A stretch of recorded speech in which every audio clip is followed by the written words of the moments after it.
Сәлеметсіңдер ме балақандар? Менің каналыма қош келдіңдер. Бүгін балалар біз ү дыбысымен әрпімен танысатын боламыз. Әліппеміздің 68-ші сабағы. Ү дыбысы және әрпі. Ү дыбысы дауысты дыбыс. Ол созылып айтылады. Қане бірге айтып көреміз. Сен суретте ү әрпінің баспаша және жазбаша түрін көріп тұрсың. Ү дыбысы сөздің басында, сөздің ортасында кездеседі. Бірақ сөздің соңында кездеспейді. Енді суретке назар аударайық. Суретте нені көріп тұрсың? Балалар үш бидің суретін тамашалап тұр. Бұл үш би Қазыбек би, Төле би және Әйтеке би. Балалар суретті тамашалап тұр. Олар суретке қызыға қарады.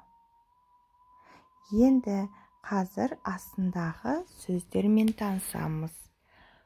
Күшік. Дұрыс айтасың. Күшік сөзі. Қанекей күшік сөзін буынға бөліп көрейік. Күшік. Неше буыннан тұрады?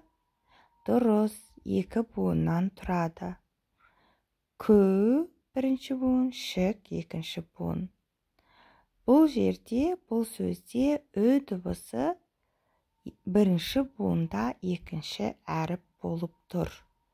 Күшік. Қанекей дыбыстық талдау жасайық. К дауыссыз дыбыс, ү дауысты дыбыс, ш дауыссыз дыбыс, дауысты дыбыс, к дауыссыз дыбыс. Күшік. Күшік сөзі неше әріптен, неше дыбыстан тұрады екен? 5 әріптен 5 дыбыстан тұрады.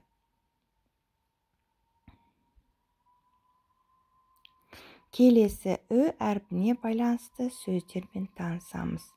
Оқиық. Үш, күш, түн, күн, күз, жүз, үкі, үкімет. Енді мәтінді оқимыз. Атақты 3 кісі болған. Оның бірі әділ адам. Екіншісі тапқыр шешен еді. Ал үшіншісі даналық пен ел басқарған. Бұлар кімдер деп ойлайсың? Мәтін не туралы балалар?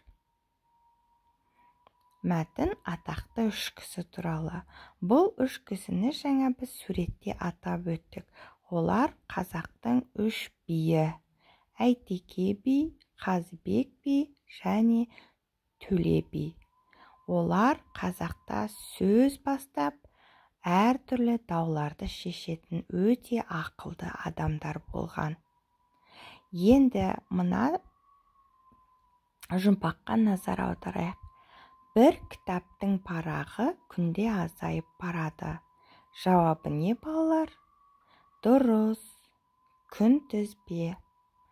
Күнтізбе сөзін буынға бөлеміз. Күнтізбе. 3 буыннан тұрады.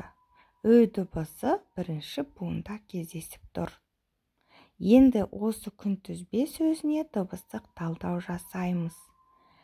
К дауыссыз дыбыс, ү дауысты дыбыс, н дауыссыз дыбыс, т дауыссыз дыбыс, дауысты дыбыс, з дауыссыз дыбыс, б дауыссыз дыбыс, дауысты дыбыс. Балалар, сонда бұл күнтізбе сөзінде неше әріп бар екен? Дұрыс айтасың, күнтізбе сөзінде 8 әріп бар екен. Ал енді осы күнтізбе сөзінде неше дыбыс бар? Дұрыс айтасың, 8 дыбыс бар. Енді осы күнтізбе сөзінде неше дауысты дыбыс бар екенін айта ғой.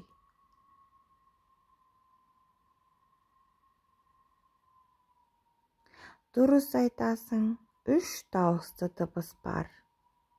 Ал неше дауыссыз дыбыс бар? Дұрыс айтасың, 5 дауыссыз дыбыс бар екен. Яғни неше дауысты дыбыс болса, сонша буын болады, я? 3 дауысты дыбыс, яғни бізде 3 буын бар екен. Жақсы, енді сөздерді қайтадан қарамен жазылған сөздерді оқып, буынға бөлейік. 3 бір буын, күш бір буын, түн бір буын, күн бір буын, күз бір буын, жүз бір буын, үкі 2 буын, үкімет 3 буыннан тұрады екен. Жақсы балалар, енді мәтіндегі ү дыбысы кездескен сөздерді табайық. 3 дұрыс айтасың. Ү дыбысы сөздің басында кездесіп тұр. Келесі. Үшіншісі. Ү дыбысы сөздің басында кездесіп тұр. Өте дұрыс айтасың. Сонымен бұл мәтінде 2 сөзде ү дыбысы кездесіп тұр. Ол 3 деген және де үшіншісі деген сөздер. Ал енді өзің ү дыбысына байланысты сөздерді ойлап тауып айт. Балақан, саған көп рахмет, сау бол.